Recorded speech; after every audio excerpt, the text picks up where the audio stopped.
Fridays at the stick. From who's got it better than us to brick by brick.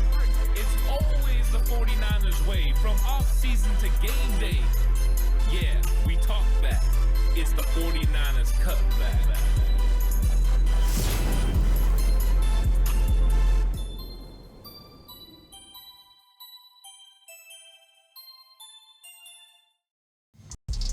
It's 49ers Cutback podcast time. Welcome to the show, everyone. The tale of the tape 49ers versus Rams. And it wasn't that long ago that they played each other, but some things have changed. These two teams have suffered injuries.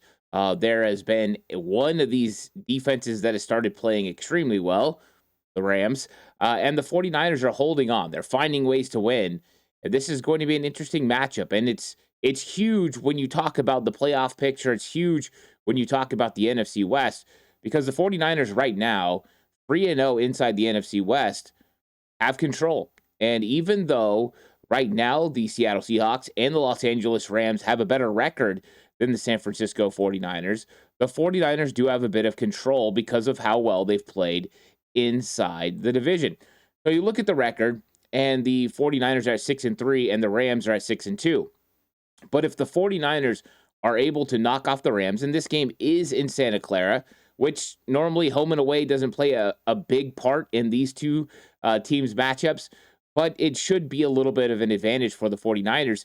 When you look at what could happen if the 49ers win 4-0 in the division, that's going to go a long way in helping them. And, of course, the Rams and Seahawks are still going to have to compete and battle. 49ers still got a game coming up with Arizona. They got another game coming up with the Seahawks to end the season.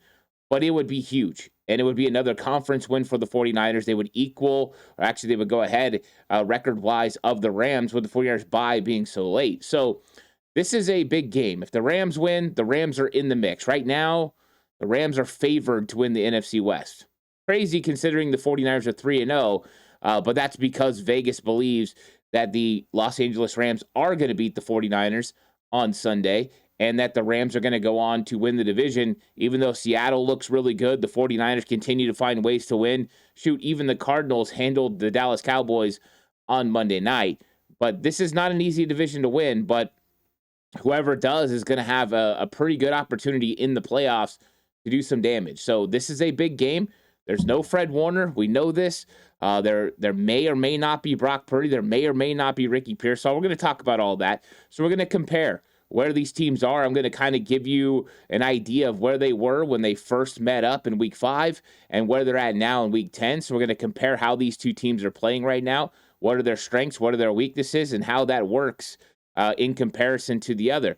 We're also going to go through the injuries. We're going to talk about that. We're going to compare the quarterbacks. And overall, we're just going to get a really good feel of how these two teams match up now at this point in the season compared to what it was in week 5. And offensively, the 49ers have some more weapons back. When you look at the defensive side of the ball, they don't. They're missing their captain, Fred Warner, and he was a big instrument in the 49ers winning that game against the Rams. And that was such a huge game. Mac Jones with a big victory in that one. So please like and subscribe to the channel if you haven't already. I really appreciate it. If you're listening audio platform, 49ers Cutback on Believe Network, please give it a 5-star rating if you feel like I deserve it. This episode is brought to you by FanDuel. As you can see, these are two of the better teams in the NFC and two of the better teams in the NFL. Their record reflects that. Now, the 49ers have played one more game, and they've lost one more game than Los Angeles Rams.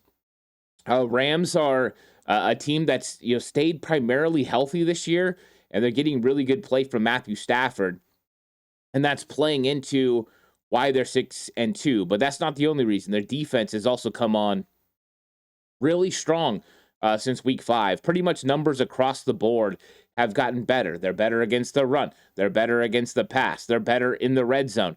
They're better on third down. It is just a consistent improvement from this Rams defense. And that goes a long way into how good this team could be, because we already know they have the weapons with Matthew Stafford and Puka Nacua and Devontae Adams. They've got a lot of talent when it comes to the offensive side of the ball as well. But the fact that that defense is playing so good makes them a real threat, not just in the NFC, but as a Super Bowl contender. And so Los Angeles Rams are for real. This is not going to be an easy game for the 49ers.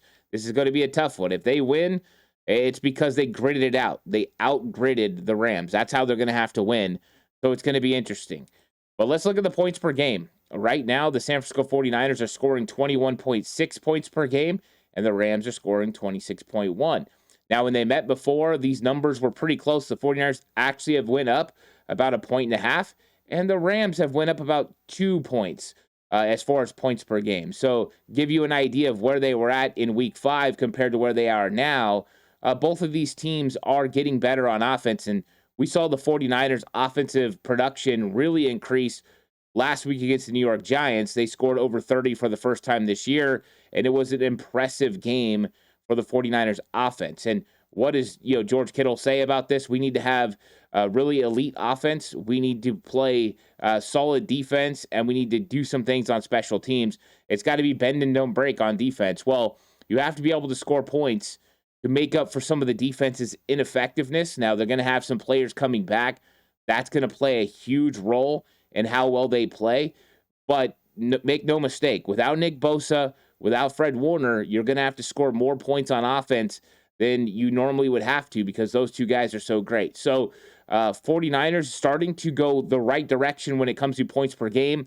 A lot of that is because of their red zone effectiveness. We'll talk about that in a little bit. But the Rams consistently scoring up there in the high 20s. That's a good mark for them. And I think the 49ers are going to have to score up into the high 20s in this game to be able to defeat the Los Angeles Rams. And I'm not sure that's going to be the easiest thing considering how good that defense is. Now let's look at the injuries for the 49ers. This has been a consistent thing all season long, the injuries. And Brock Purdy continues to try to work through. He keeps practicing. But Kyle Shanahan says he's no closer to playing, even though it really felt like he was. So right now, I think the expectation until we hear different is that Mac Jones is going to be starting against the Los Angeles Rams on Sunday. Ricky Pearsall is going to be reevaluated on Wednesday. So that means Ricky Pearsall has a chance to play according to Kyle Shanahan. We'll see. This has been kind of a consistent report. Ricky Pearsall might play this week. He could play this week. He'll be reevaluated, and then he just never comes out to practice. So we'll see if this is real. If ever there was a time for Ricky Pearsall to start coming back and practicing and being able to play in a game, this was it, because he could play on a grass field on Sunday and doesn't have to play on turf, especially that, MetLife turf that took Mikael Williams' knee, unfortunately. Now, for Bryce Huff, he's going to be back this week. So great news for the 49ers. They're going to have their best edge rusher back. And I say best edge rusher because he is absolutely a guy that can bend the corner, get downhill, and make some plays. And he's done a really good job. And he did a great job against the Atlanta Falcons. He was really putting pressure on Michael Penix. And I think that this is an opportunity for this 49ers defense to kind of get after Matthew Stafford, which isn't an easy task. He's very good at getting rid of the football very quickly, one of the quickest unload times in the NFL. So it's not going to be easy, but it does help when you have a defensive player that can get home in 2.3, 2.4 seconds, which is usually about how quickly Matthew Stafford gets rid of the ball. So that's going to play a huge role in the 49ers defense, as maybe Robert Saleh won't have to dial up as many blitzes to get pressure on Matthew Stafford. Because if you try to blitz Matthew Stafford, you live by the blitz, you die by the blitz. He is nasty. Now, it doesn't mean you don't blitz him, because you should. It just means you have to be very selective of when you do it, or he'll make you pay, and he'll make you pay bad. So that's going to be a great development for the 49ers, because they lost Mikael Williams for the season with a torn ACL and also with a meniscus. So he's going to be out until next year sometime. That's unfortunate. 49ers are, as far as edge rushers, a little bit, weak. We saw Sam Okuwanu play really well in the game. Robert Beal Jr. showed a little bit of promise, which was nice to see. Cleveland Farrell came in and had a sack in his first opportunity with the 49ers. So they're going to have some chances. They got Keon White that they traded for. So that's going to be really good as well. But we'll see what happens with Bryce Huff rushing off the edge. And then Jake Brendel, he's going to be evaluated as well. Right now, Matt Hennessy's been doing the job. I think the 49ers always expected Brendel to be ready to go this week, even if he's not a starter, as a backup in case of emergency, because they're out of elevations for Nick Zakelj. And Nick Zakelj is the only other center available. So if it's not Jake Brendel this week, it means that they are going to bring back Ben Barch, who's also ready to come back this week. He's had his 21-day practice window open, so they need a backup center. It will either be Brendel or it will be Barch, so that is activated this week, and we'll see what happens at left guard, whether it's Spencer Burford or if it's Ben Barch. And then you look at the injuries for the Rams. Puka Nacua, it seems like he dodged an injury to his ribs.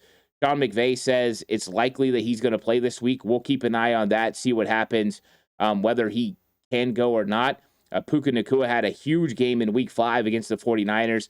So this could be a loss. I mean, they still have Devontae Adams. They still have plenty of talent. But Puka would be a loss for the 49ers, that's for sure. Or, sorry, for the Rams against the 49ers, that's for sure. Now, you look at cornerback Darius Williams. He's been dealing with a shoulder, unable to play last week. So we'll see if Darius Williams is able to go this week. Now, they did make a trade for a cornerback just recently. So the Los Angeles Rams, it's not like they're just sitting back waiting. They're bringing guys in. They brought in Roger McCreary from Tennessee. So they do have him in case they need to go. They still have other guys who have been competing really well. And honestly, the Rams defense has been so good this year that it's not really a surprise that pretty much anyone they put in has stepped up and played well. Now, wide receiver Tutu Atwell's on the IR. And the reason I bring him up is Week 5, he was a problem for the 49ers. I mean, he absolutely was getting downfield and having big, deep vertical plays. He put the Rams in position to win that game, and they just weren't able to do it. The 49ers forced a fourth down stop. They had the big stop by Alfred Collins around the goal line, but there was definitely opportunities there for Tutu Atwell and the Rams, and Atwell's gave the 49ers a problem for many years. And so this is a huge injury because of his speed and athleticism. Now, it's not like they don't have, like I said, talent at wide receiver with Devontae Adams and Puka Nacua. Jordan Whittington gave the 49ers a little bit of a problem in Week 5, especially with some of the things they were doing to Upton Stout where they targeted him. So it's not like they're without talent, but it is a little bit less depth at wide receiver than they had in Week 5 when they played the 49ers. Now, if you're going to bet with FanDuel. Right now, FanDuel has the Rams favored at -3.5. So they are the favorites in Santa Clara, which I think is to be expected, especially after Week 5. They had the Rams favored at 8.5. Of course, the money line for the 49ers is +162, and the over/under is 49.5. There'll be lots of cool player props on this. I find that the player props are a lot of fun to wager on. So if you want to bet with FanDuel. Now let's go and look at the offensive yards per game. Pretty close, 17 yards separates these two offenses on total output that they put out per game. And so that magic number's 400. Neither one of these teams are there, but over 350 is pretty good. And you see the Rams, they're near 375.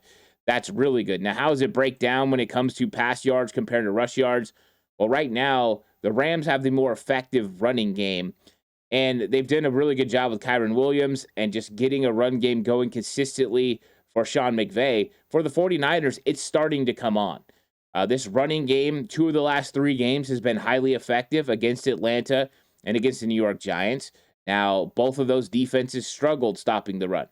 The Rams are not one of those teams. The Rams' rush defense is pretty good. So the 49ers have to prove that the Texans' defense stuffing their run was more of a one-off and not a trend where they can only run the ball against the weaker defenses in the NFL. So this is going to be a big test for the 49ers because I guarantee you Kyle Shanahan wants to be able to effectively run the ball against Chris Shula's defense.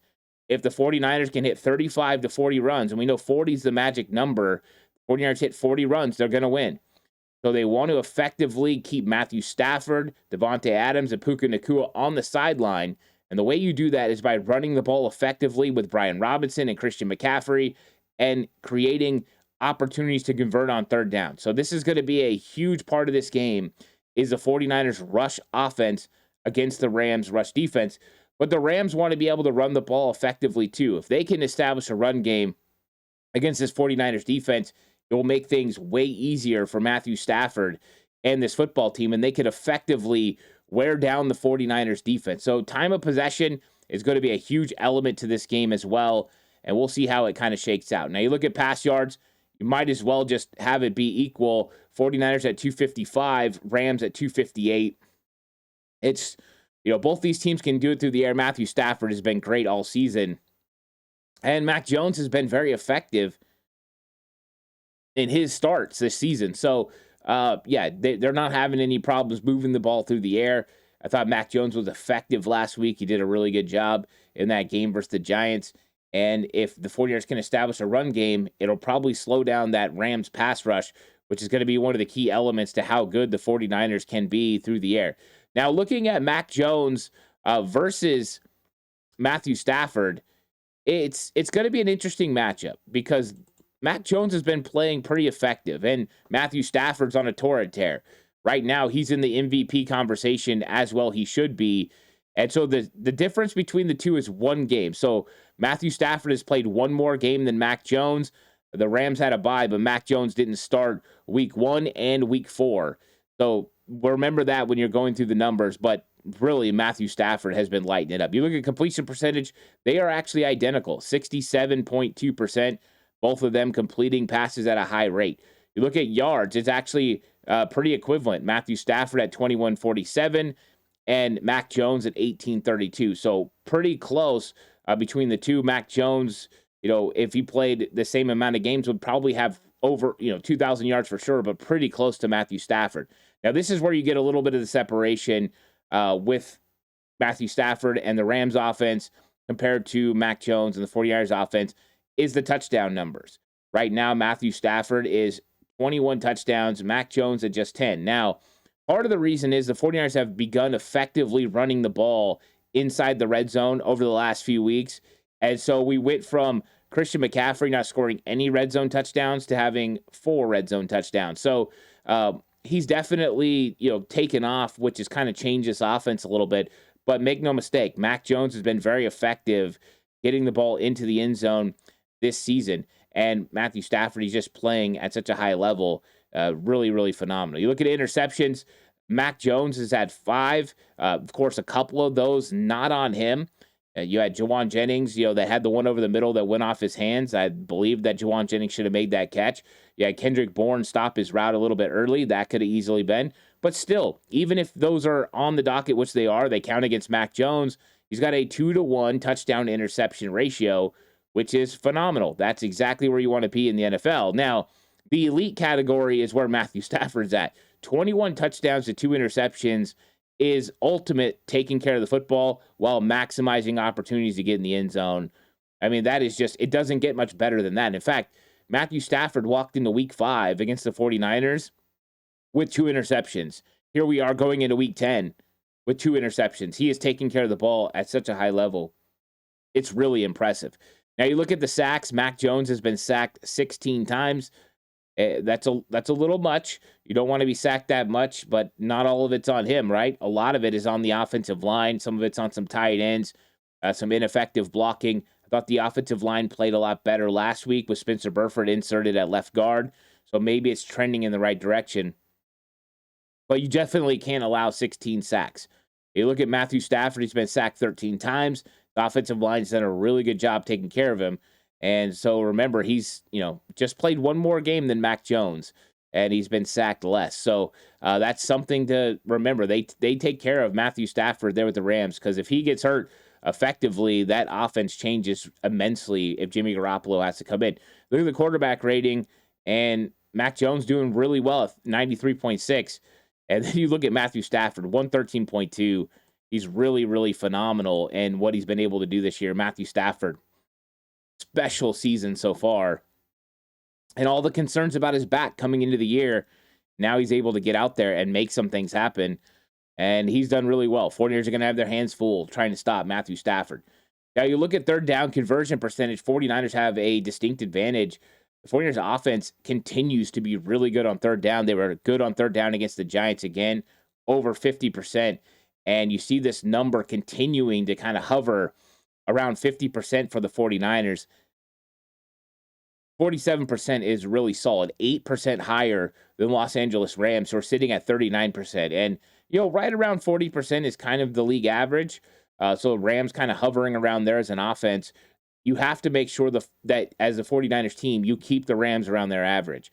Anywhere 39, 40% third down conversion rate, you have an opportunity to win this game. If they get up there near 50% or over 50%, it's going to be really tough because then they're going to control the clock. They're going to win the time of possession, and that'll make it tough for the 49ers. So this has to be an advantage the 49ers continue to take advantage of, get first downs, and it's not going to be easy because the Rams defense is really good on third down.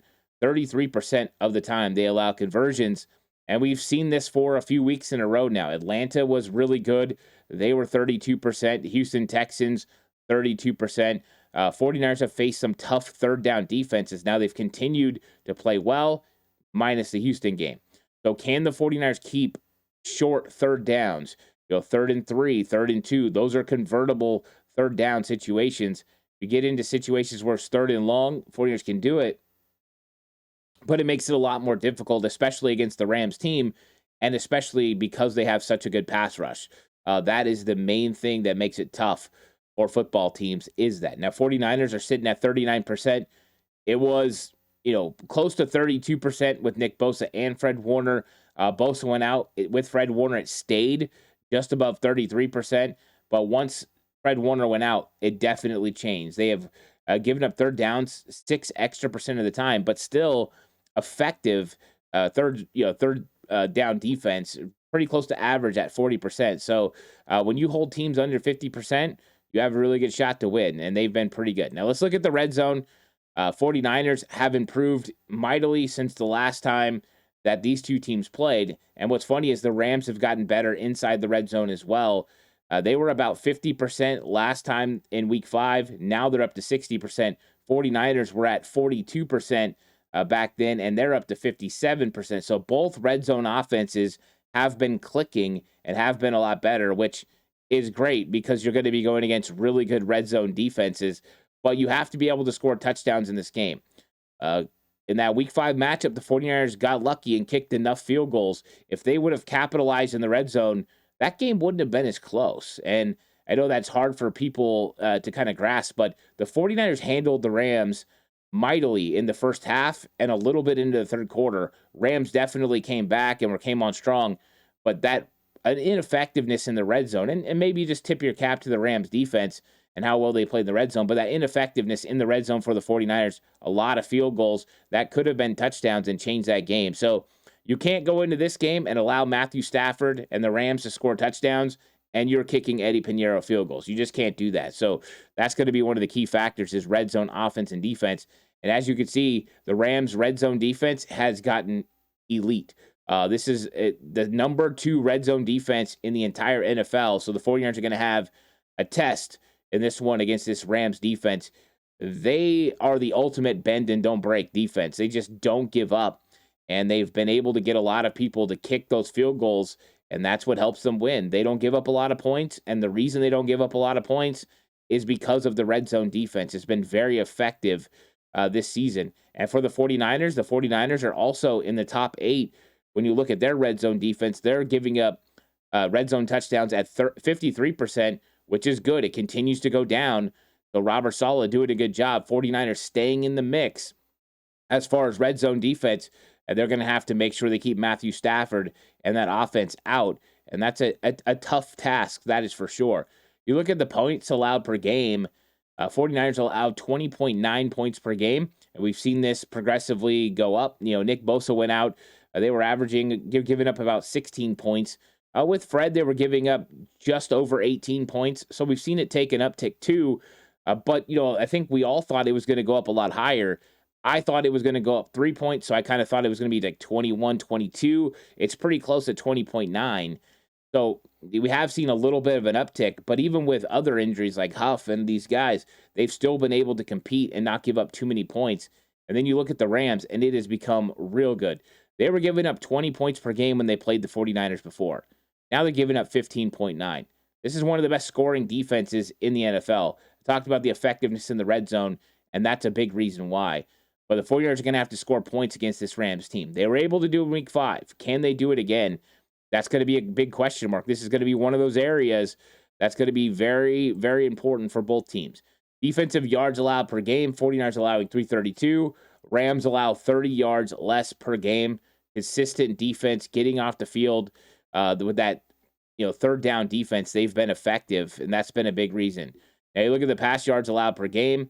What's funny, coming into the game last time, 49ers were giving up about 165 pass yards per game. Pass rush was a lot better. Bosa, Etor Gross-Matos early in the season. And the Rams were giving up about 180.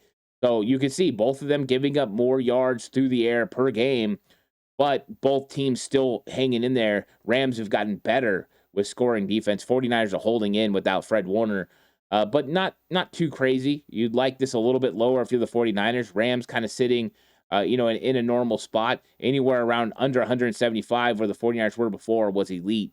Not in that category right now. Rush yards allowed per game.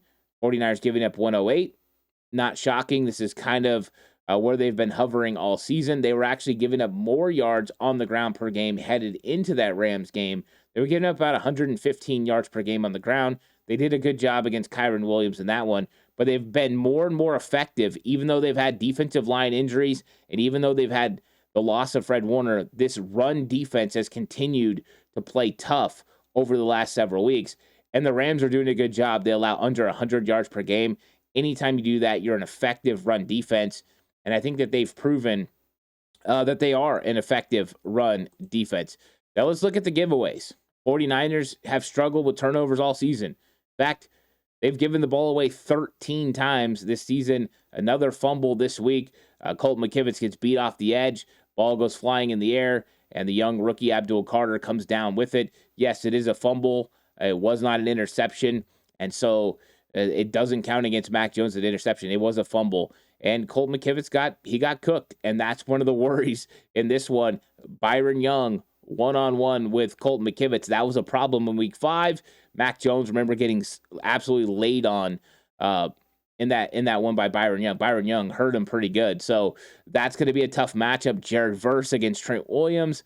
That's going to be an interesting matchup as well. But you can see the Rams, they do a good job taking care of the ball. In fact, they came into that week 5 matchup with 5 giveaways. They've only had 2 more since. So they have been very effective, less than 1 giveaway per game, which is exactly where you want to be. For the 49ers, they're giving it away a lot more than that. Now, not 2, but over 1, which isn't where you want to be. Let's talk about takeaways. Because if you're going to negate giveaways, you got to do it with takeaways. Rams have 12 takeaways so far this season. 49ers with 7. Now, if you remember right, back to that week 5 matchup, the difference in that game was some of the takeaways the 49ers got late in the game. They were able to even things out. This is going to play a huge pivotal role in this game. If the 49ers lose the turnover battle, I don't know if they can beat the Rams. You can't beat great teams turning over the football, so they're going to have to be effective taking care of the ball. If they do, they'll be in this. They'll have a shot. If they can effectively run the ball, not turn over the football, win the time of possession, yeah, they'll be in it at the end. Will they win? That's going to be a question for another day. But I do think that they'll be in it. And when you look at the Rams, you got to stop their defense from getting takeaways. You just got to be very on point about taking care of the ball. Because when you look at the turnover differential, the 49ers are at -6. When you look at the teams that are around them that are -6, only the Chargers are really in the mix for the playoffs. Pretty much everybody else has a losing record. So the 49ers are a abnormality, right? They're an anomaly. They shouldn't be in the category they're in. With all the injuries, all the turnovers they had, they've just continued to find ways to win football games. And so they've got to do a good job of taking care of the football, because you look at the Rams, they're sitting as one of the top 10 teams in the league when it comes to turnover differential, scoring defense, third down defense, red zone defense. All those categories make them an extremely tough team. 49ers are going to have to play out of their mind to defeat this Los Angeles Rams team. And that's why you're already hearing people say that they believe the Los Angeles Rams are going to beat the 49ers. Shoot, last week when me and Mark did our show, the Red and Bolt show, he already said he thought the Rams would beat the 49ers. So it's going to be interesting to see what happens with these two teams in the matchups. I think the offenses are matched up pretty well. I think the advantage for the Rams definitely comes on the defensive side of the ball, and that's why I believe the effectiveness of the 49ers run game is going to ultimately determine the outcome of this game. If the 49ers can run the ball effectively, mix in the pass, they'll have success against the Rams. if they can then not turn over the football, then I think they put themselves in a good situation. So run the ball effectively, mix in the pass, convert on third down, and score touchdowns in the red zone, which isn't going to be easy. But if the 49ers can do it, that is a way to beat the Rams. And we know Kyle Shanahan always plays the Rams tough. These two teams know each other extremely well. So expect this to be a well-played game, a well-coached game, and for it to come down to the wire. And I know a lot of people are probably looking at the Rams and saying, hey, they're going to blow the doors off this. I don't know. We'll see what happens. I think it's going to be a fun week to talk about 49ers versus Rams. And, of course, this is the tale of the tape. Thank you guys for watching. Please like and subscribe to the channel if you haven't already. Listening audio platform, 40 Yards Cutback on Believe Network. Please give it a 5-star rating. This episode was brought to you by FanDuel. I'll catch you guys in the next one. Until then, stay safe. Remember, the right way is always the 49ers way.